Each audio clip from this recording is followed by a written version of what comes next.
so that nobody misses this. And if you like drop out or if you need to go back, I will have this posted up on the website of the classroom eventually. I still have not posted the one from last week. Apologies for that.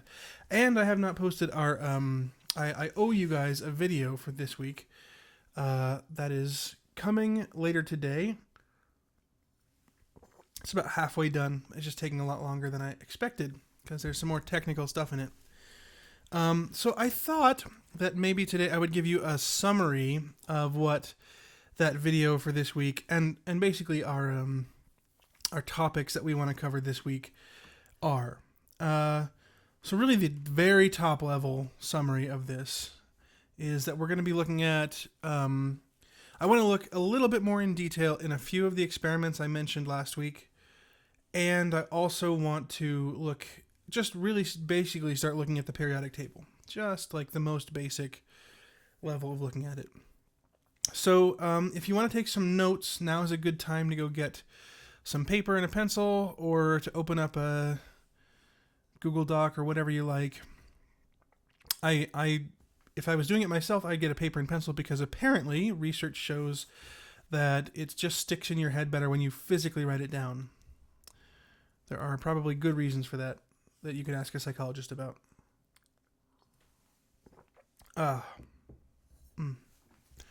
got some coffee here because I need it on a Monday morning. I'm sure you guys feel the same, yeah? Yeah. Okay. That's pretty good coffee. So it looks like most people are ready. I'm gonna just do another of these drawing kind of screens. One of these guys. And let's see. There you go. I can actually see all of you now. That's good. And there. All right. I get my tablet out. So I did want to go through the experiment, a couple of the experiments that we talked about last week that helped figure out like the interior structure, the nature of atoms.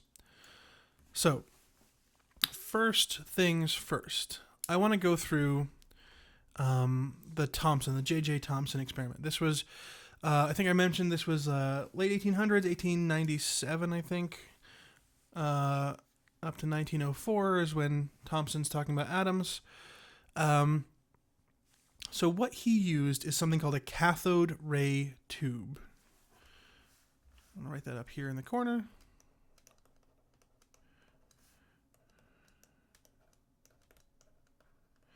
And man, when I was a kid, I would have seen cathode ray. That's what TVs are, isn't it? That's what old TVs are. Yeah, when I was a kid, I was going to say I probably would have seen cathode ray tubes all the time because that's what every TV was back then. These days, we don't use them anymore. They are much more advanced technology. Like my monitor that I'm looking at here is LEDs, which actually LEDs, light emitting diodes, work on some basic principles from quantum mechanics. Whereas cathode rays are a bit more primitive. A little better response rate than cathode. Yes, slightly. So I'm going to try my best to basically explain what this is. So cathode rays, you have an electrical little apparatus here. This I should not have connected them, sorry. This side is a cathode, and this side is an anode. Essentially, this is a negatively charged thing, probably a chunk of metal, and this is a positively charged thing. And by setting it up in a particular way, you can get electrons, actually, to fire out of this cathode. They get attracted to the anode, boy, that is a terrible handwriting. ANODE, anode.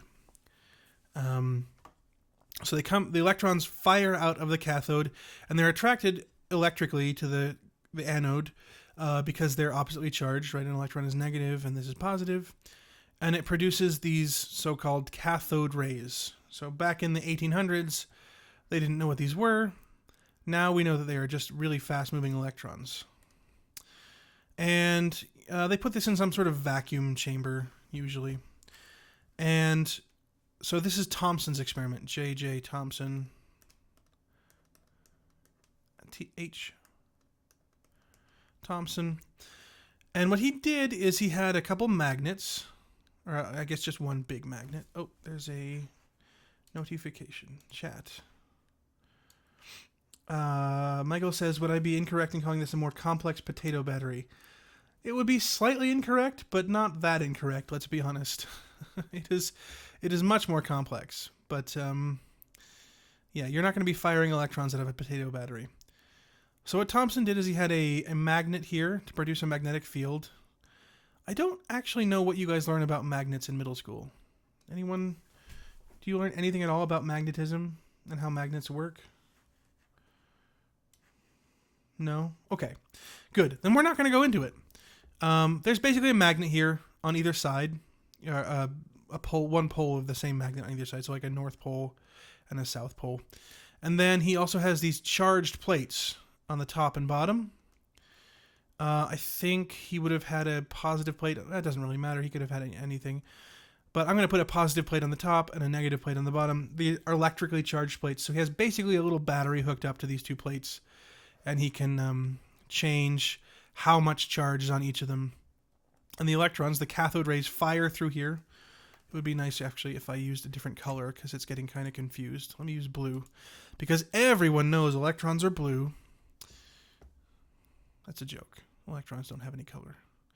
So here's our cathode rays firing through here. So they're moving at a really high speed. And the positive and negatively charged plates actually basically attract these electrons or repel them. And so what Thomson was able to tell is that these electrons, when they're going through here at really high speeds, kind of deflect their paths. And then it hits the, it's like the edge of a glass chamber out here, which has fluorescent dye on it, like, you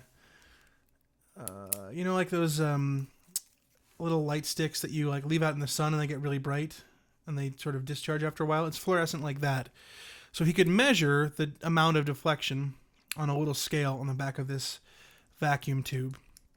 And by measuring that, he was able to find the charge to mass ratio. Not either the charge or the mass of the electron, but the charge divided by mass.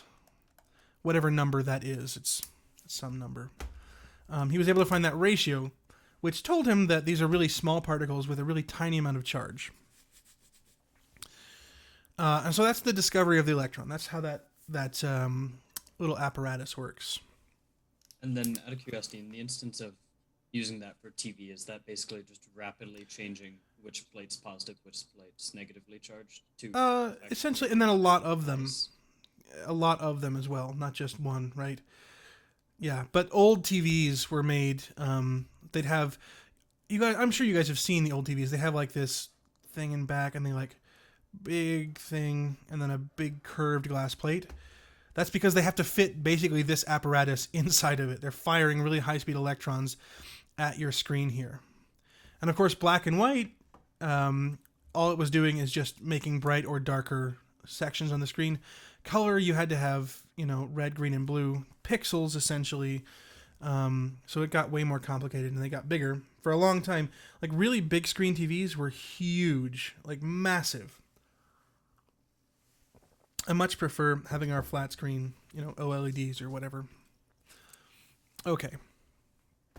So, a little bit after that, one of my very favorite experiments. I was lucky enough when I was in college, I got to do most of these experiments. In fact, I think all the ones that we're talking about today. Oh, I didn't get to do the Rutherford gold foil experiment. But the first two experiments we're going to talk about today, I actually got to do in an advanced lab course. So this experiment with the charge to mass ratio of the electron, I was actually able to do myself in a lab setting, which was really cool. I mean, it's cool to me because I'm a super nerd. I'm sure it's probably not cool to most people, but that's okay. Took us a couple weeks to figure this out. And the next one was a bit quicker because we had a nice apparatus. We had to kind of build this one ourselves. But the next one is one of my favorite experiments called the Millikan oil drop.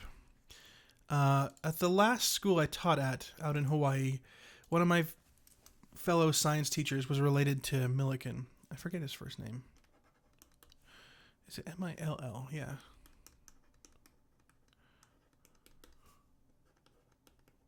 Her name was Sarah Millikan, which I thought was cool, you know?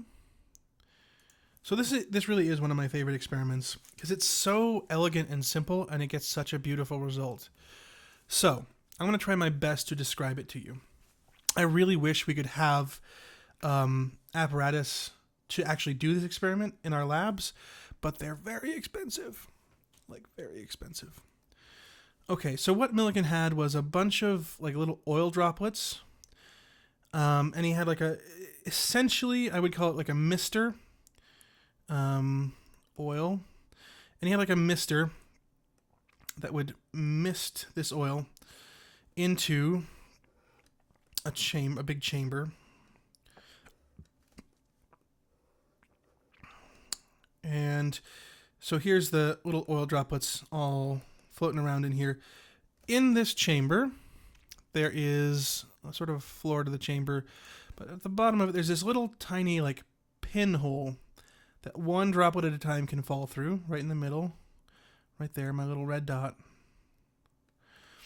And so a few oil droplets are going to fall through. I'm going to draw them in as little black drops. Doot, doot, doot, doot, doot, doot. And at the same time that is happening, Millikan is firing X-rays, high-energy X-rays, at these oil droplets. Oh, that's almost invisible. Sorry.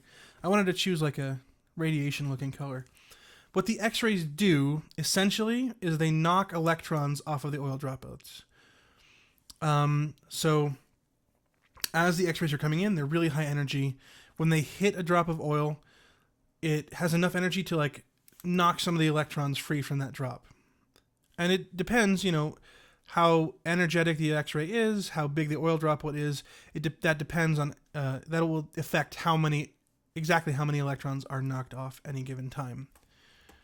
And the last part of this experiment is that he sets up two charged plates. Negatively charged, I think I drew it in the wrong place. Negatively charged plate. I was right. Negatively charged plate up here, and a positively charged plate down below.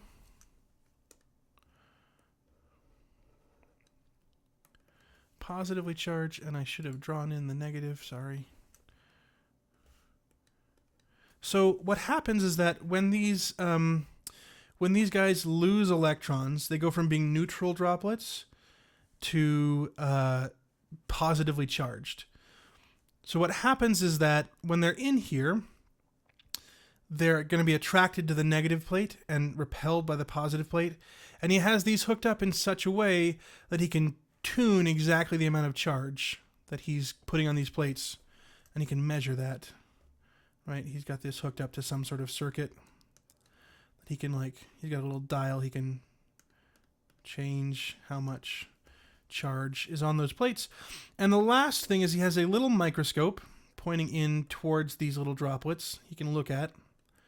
And there's a little scale on the microscope. And he tunes the electric charge on these plates exactly so that they hover. Because otherwise, if there was no electric charge here, they'd just be falling straight down because of gravity. And so what he does is he tunes the electric field perfectly so that individual drops hover because they've balanced the electric field and then the gravitational pull exactly. So they hover just in the middle of space. And he writes this all down, and what he figures out is that the amount of charge on any given droplet is only comes in multiples of a certain number. And that number is approximately 1.6 times 10 to the negative 19. Here's a new unit for you, coulombs. That's the unit of electric charge.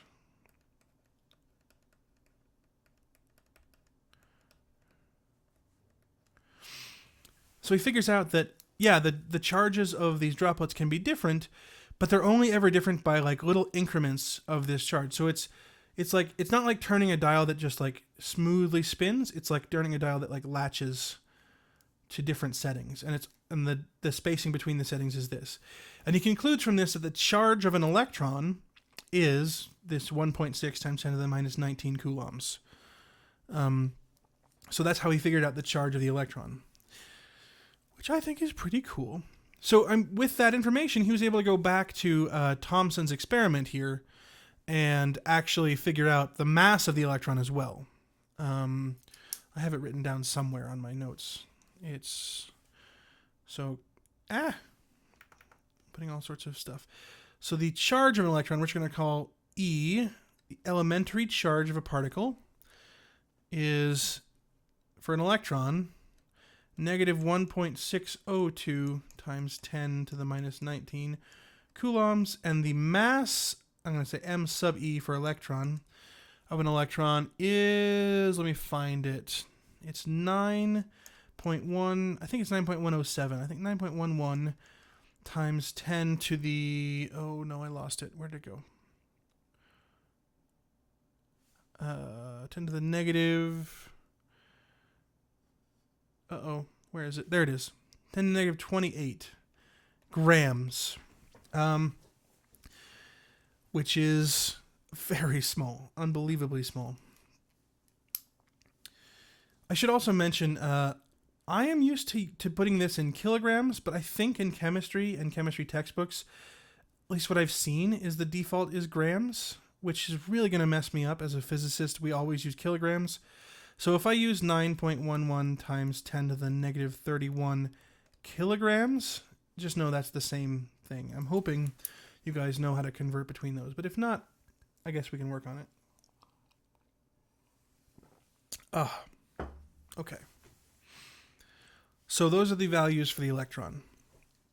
And those two experiments are really, really important for figuring out some of the basic properties of subatomic particles. All right, there's one more experiment I want to go into. I'm going to start a new little guy here. There we go.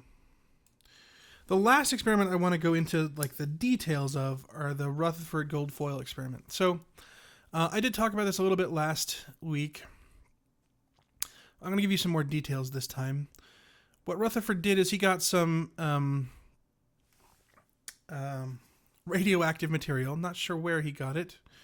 I'm sure just back in those days, people didn't really care about radioactivity. And what he did is he put it inside a giant block of lead. And this block of lead had like a little, I don't know, cave inside. I should, inside here is a little cave.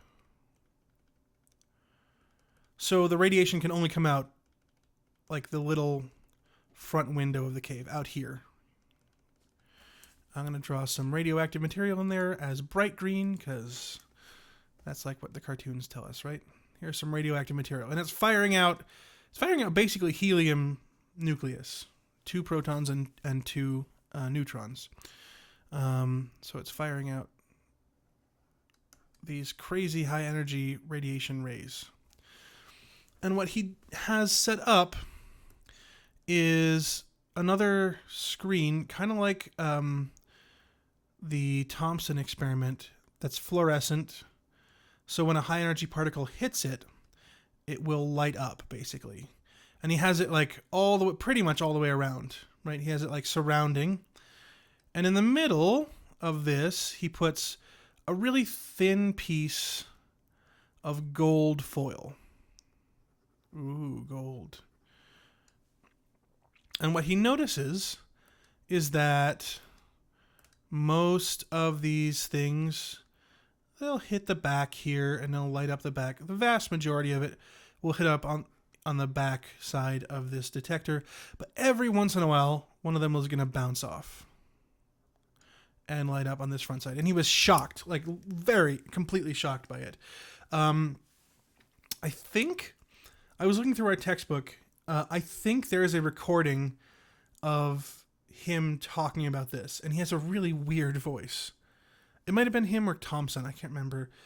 In like the 1930s, there's a recording, and I had to listen to it like 4 times because his voice was so bizarre to me. He had such a strange, like high, reedy, very weird British accent. So I'm gonna give you guys. It's in I think chapter 2.3 of our online textbook. I suggest going through there.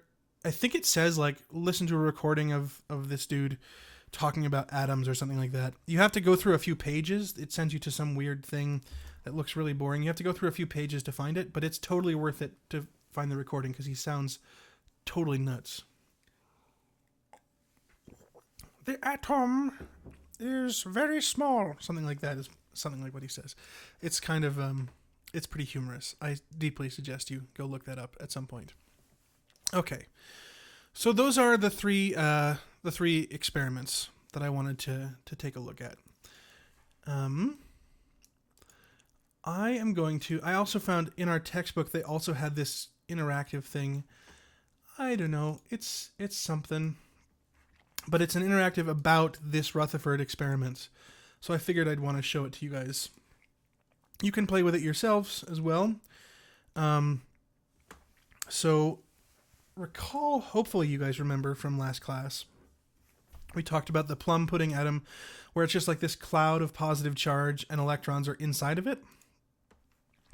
So this is basically doing that experiment we just talked about, where you send radioactive particles in towards your gold foil, basically. And this experiment is trying to show what would happen. So you've got alpha particles. This is your radioactive source, and here's your gold foil. And this is what's happening microscopically.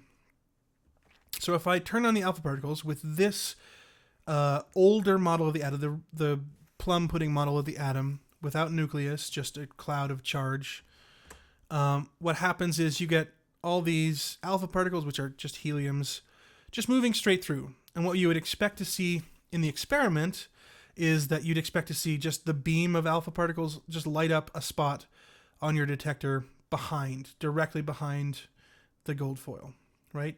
Which is not what Rutherford saw. It's kind of exactly not that.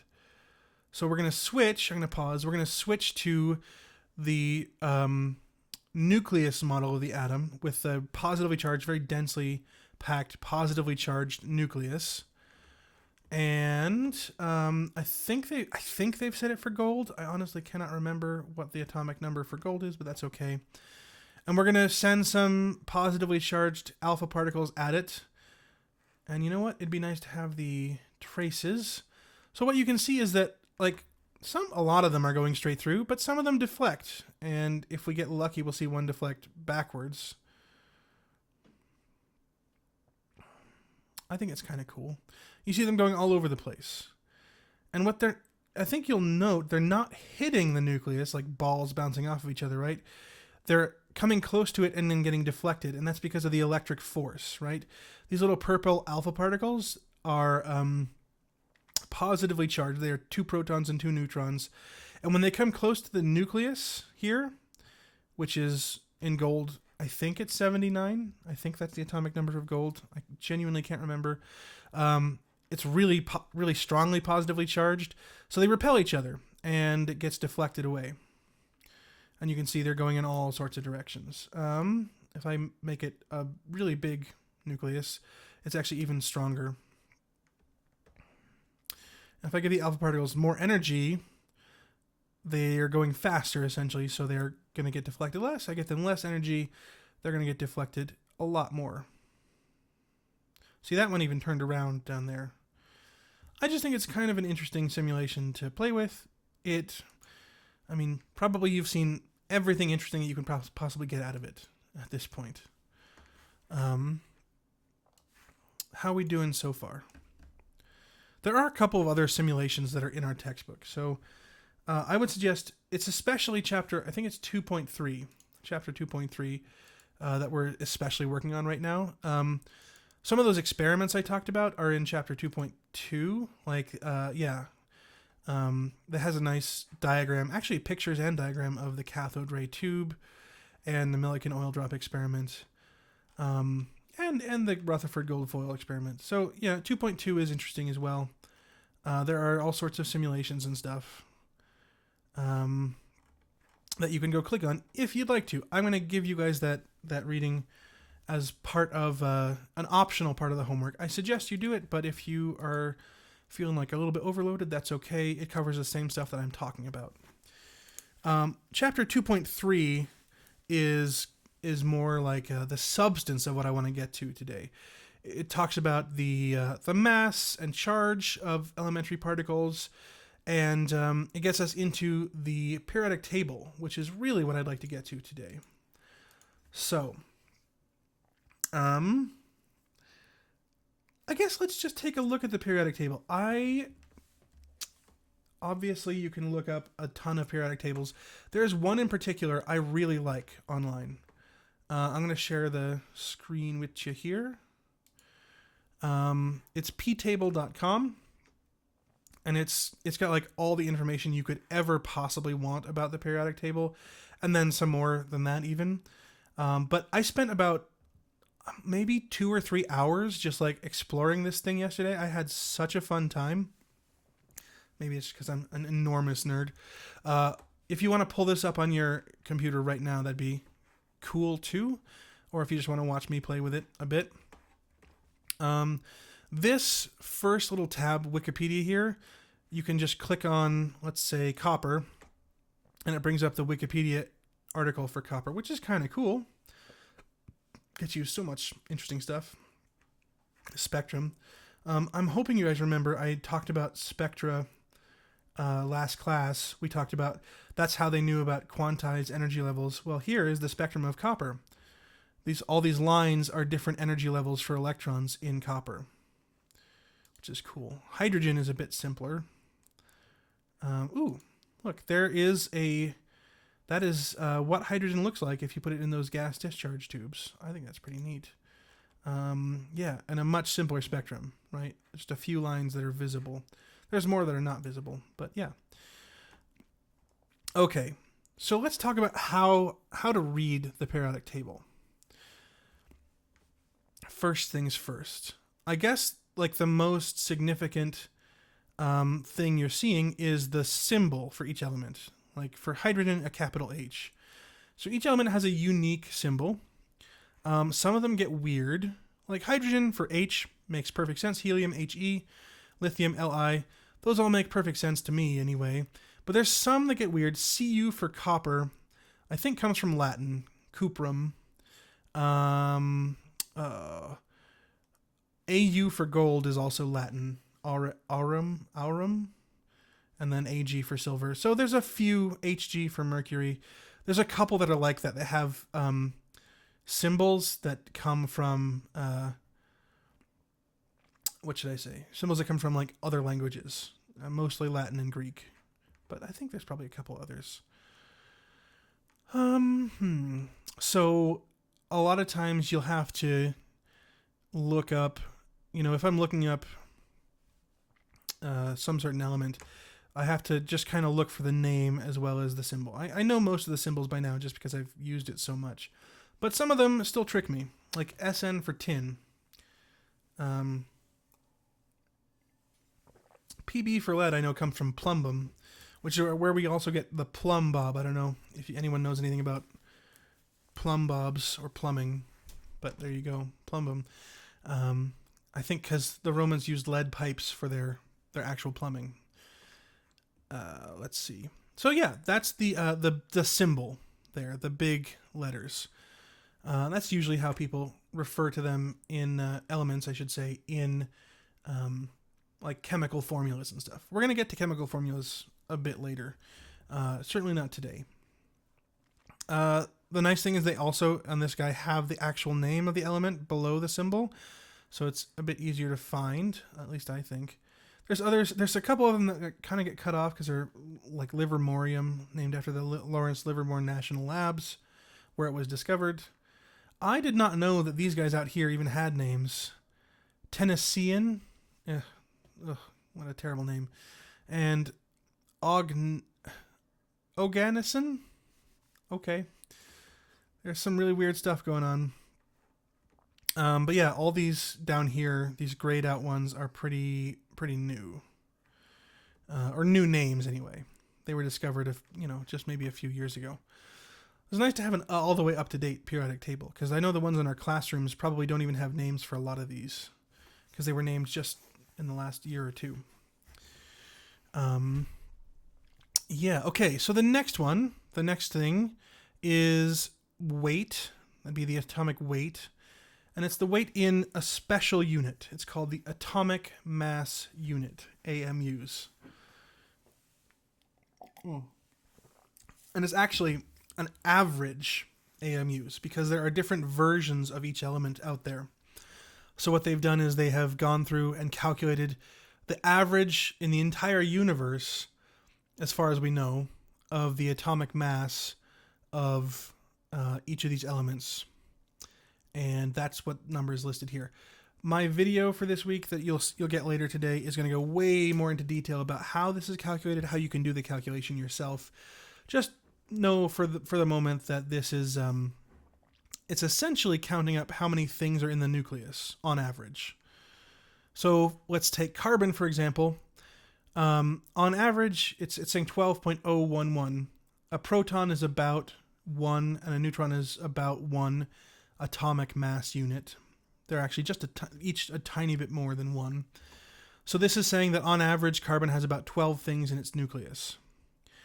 You can use that information along with the number up on top, which is called the atomic number, to figure out how many protons and neutrons are in the nucleus on average for these guys.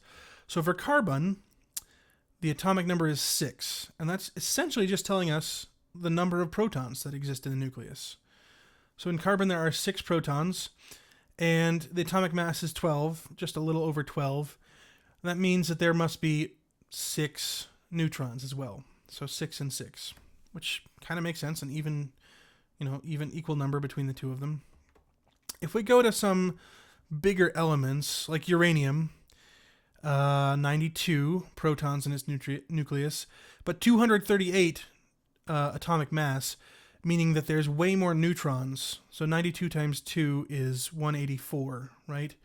So if you were expecting the same number of neutrons as protons in the nucleus, you'd get an atomic mass of 184, and it's much, much greater than that. So there must be more neutrons in a uranium than there are protons. Anyway. And that's generally a trend, not always true, but just a sort of general trend. You can figure these things out by just looking at all the numbers. It's kind of cool. They've also got it listed by groups here: alkali metals, alkali earth metals, lanthanoids, actinoids. I think these groups, in my experience anyway, are just used to refer to like where is this element on the periodic table and what kind of general properties does it have. I don't really want to get into it super badly because it's kind of complicated and kind of boring to me anyway. But anyway, you've got that. You can also click up here electrons, and it'll tell you the number of electrons it has in each what's called orbital. We are not going to talk about orbitals quite yet. There are a lot of things. You can also have a wide version. So technically, really technically, these extra 2 series you see, usually these 2 at the bottom that you see at the bottom of the periodic table, they actually go in between here as like this really wide thing. It's really not convenient to have it listed in this format. That's why they put it down below usually. But yeah, they technically do go down. They do go here. So this is what the periodic table ought to look like. It's kind of large. And it's possible if we put another row down here underneath, it's possible that this would even split somewhere as well, and it'd be even wider. We have not yet discovered any of the elements down here. This oganesson, I'm going to guess that's how it's pronounced, is the heaviest and last element that we have yet discovered. Pretty much all the ones that are grayed out here are completely unstable. They don't exist for more than, a fraction of a second. They're just so heavy they tear themselves apart basically with radioactivity, which is kind of terrifying. They're really dangerous, but thankfully they don't exist naturally, so that's the thing. If we were to discover something, 119 would go down here below francium, and it would probably be super ugly, because all these guys here in this column, these called alkali metals, are extremely reactive, and so like cesium, I'm sure potassium, cesium, and sodium even, if you throw them in water, they'll explode. When we're in person, I'm sure I will try to show you that because it's so much fun to blow things up. Just throwing a chunk of sodium into like the pond, it makes a nice big explosion. It's kind of fun. Potassium is even more reactive. The further down you go, the more reactive, like explosively reactive it gets. Francium is just extremely ugly stuff because not only is it reactive, it's also incredibly radioactive. So whatever would be down here below francium would not only be like unbelievably explosive, it would also be incredibly radioactive and dangerous. So it would be an unbelievably ugly element. One of the cool things I like about this version of the periodic table too is that they have this temperature slider. So right now they have it set at 273 Kelvin. Just as a quick survey, have we all heard about the Kelvin temperature scale? I'm hoping that your middle school teachers got you there. Okay, really good. That makes me happy. And I'm sure you all know never say degrees Kelvin. It's always just Kelvin. There's no good reason for that, but I know from personal experience that physicists will make fun of you if you say degrees Kelvin. So try not to. It's always just Kelvin, no degrees. But this will show you, this slider will show you which ones of these are solid, liquid, gas, and the gray ones are unknown. So gases are, I guess, the red ones. Yeah, here we go. So at like zero, at absolute zero Kelvin, helium is a gas and everything else is solid. Kind of amazing. And as we step up here, some things start getting to be gases, a few liquids here and there. And we're stepping up to really high temperatures now. We're at like 3,000 Kelvin. Some of these things, the grayed out ones, are completely unknown. We have no idea because they just don't. They're so radioactive. They don't stay around long enough for us to test them. Like there's francium there. It's real ugly stuff. At 6,000 Kelvin, or just under 6,000 Kelvin, pretty much everything we know about is a gas. And there's some liquids going in the metals there. But yeah, so you can play with that slider, figure out what phase particular things are in, which is, I think, pretty cool. Then there's all these other guys. There's like so much information in this periodic table. Properties. You can just go through all these different types of properties of these atoms. So state at 27, it gets you it's the same thing we just did. This is the temperature slider. Tells you whether it's solid, liquid, gas, unknown. You can have its melting point. So it'll, I guess what changes, not only the colors change, is also the information in the bottom part of the little square. So see hydrogen gas there. If you want to find the melting points for all the elements, you'll click on the little melting point guy here, and it'll tell you. So cesium has a melting point of 132.91 Kelvin, whereas tungsten has a melting point of 3,695 Kelvin. It's crazy. And carbon is 3823. That's nicely color-coded. Has a boiling point as well. Tungsten is probably the highest. Oh no, rhenium is 5869, just a few degrees higher than 5828 tungsten. And then there's all these others: electronegativity, electron affinity, valence, ionization, the actual radius. And you can actually go through these. So you can calculate a radius of a, say, chromium atom. You can have a measured one. That's what empirical means. Covalent comes from the way the electrons behave, and van der Waals comes from the way it behaves as a fluid, I think. So there's all sorts of different radii you can have for these. You can go through all of them. Hardness, you have the Mohs scale. I don't know. You guys have seen geology, right? Mohs scale of hardness. So this will give you, Mohs scale, but there's also Brinell and Vickers scales. You'd have to look those up. There's so much. The modulus, the bulk, shear, and Young modulus tells you how easy it is to manipulate them. Boy, that's a really vague way to put it. I don't know how to put it better. It tells you like how they behave when you put a force on them, I guess. Densities, conductivity, heat, abundance is actually pretty cool. This tells you. So I've selected the universe here. In the universe, 75% of the universe is hydrogen, is what it says here. And 23% is helium down here. And you can keep going, like all these. It's crazy. Like 0% of the universe is these guys. Cesium is 8 times 10 to the negative 8% of the universe. So you can go through and you can see how much of the universe is all these things. The significant ones are like, hydrogen and helium, obviously.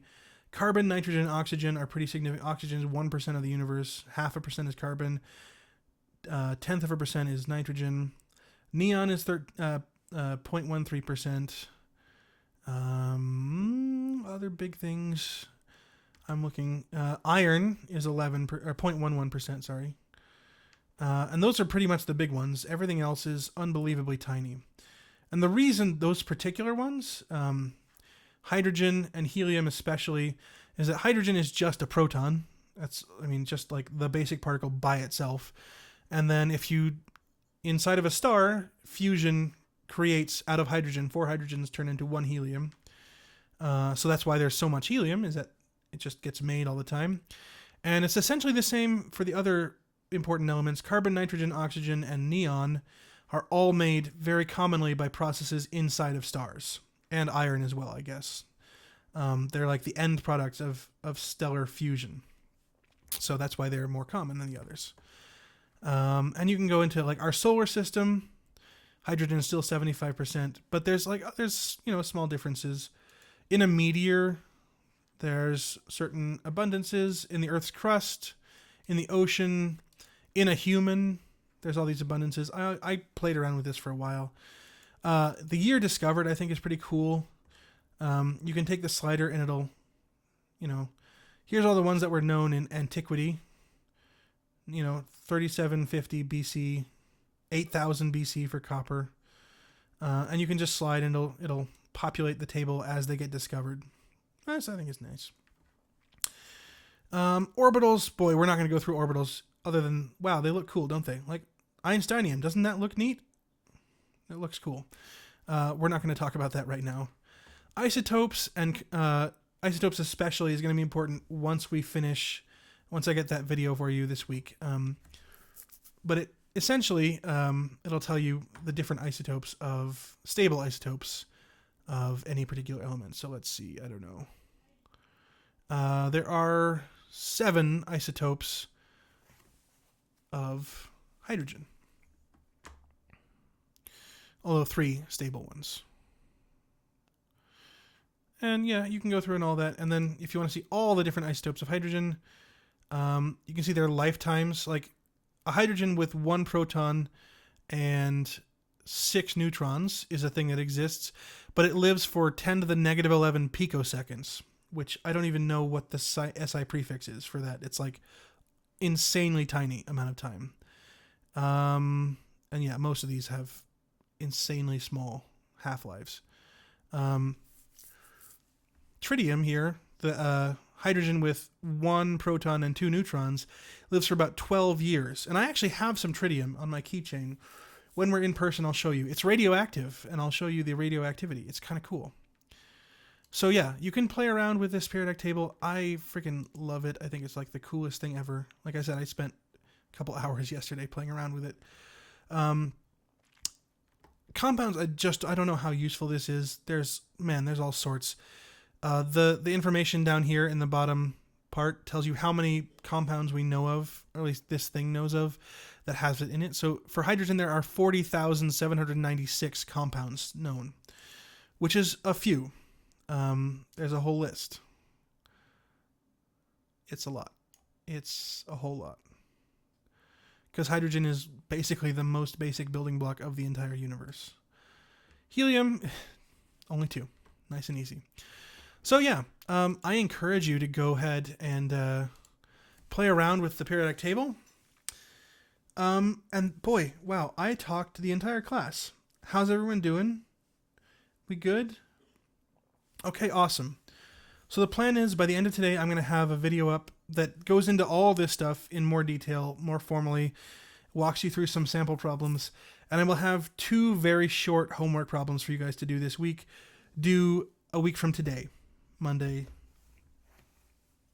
Actually, I should ask you guys. I've been meaning to ask. I was thinking I could either have homeworks due on Monday mornings before class, or I could have it due Friday afternoons, or even Friday at midnight. The advantage, I think, is that means that you get a whole weekend to not do anything if I have it due Fridays. I kind of like the idea of not giving you guys work over a weekend. What do you guys think? Any opinions? Would you rather have the weekend to work on it or the weekend just to not have to do anything? I'd rather have the extra time needed. Okay. Then that's fine. I will then make them due on Monday mornings. And I guess, you know what? If you want, I will always assign them on Monday mornings before class. Today is a little different because I have not had time to actually type up the homework for you. I have it written out, but it's not typed. It's in my unbelievably terrible handwriting. I will get it out to you at the very latest by 3 p.m. today. But every Monday, you'll get the new homework. If you want to finish it, they're going to be quick, especially while we're online. They're going to be real quick, like 2 questions. If you would like to finish it as quickly as possible, like that day or the next day, go for it. You can always turn it in. You'll turn it in on Google Classroom. Any other questions? All right, then go be free. I don't even think we have advisory today, so you're just going off to lunch, right? Awesome, guys. Go be free. Have a wonderful time, and I will see you on Thursday. Thanks so much. Thank you. Thank you. Thank you, Mr. Student. Thank you. Thank you.